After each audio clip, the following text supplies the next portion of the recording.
And so the panel here titled Lens Corrections, if you go to click on this box that says Enable Profile Corrections, it knows what lens you were using, what camera you were using, and it has a database of the way that it can correct the distortion and the vignetting or whatever.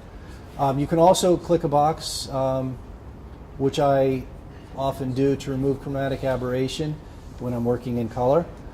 In fact, I'll just go back to the default there.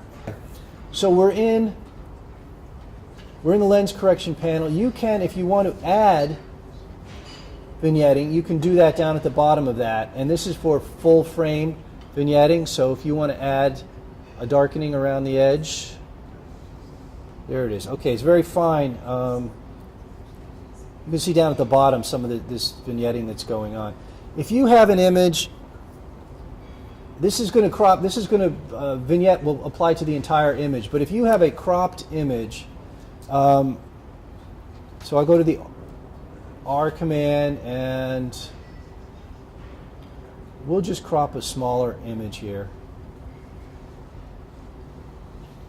Okay, and if I apply this vignetting tool to it, you're probably only going to see it, if anything, top right corner. You don't see much.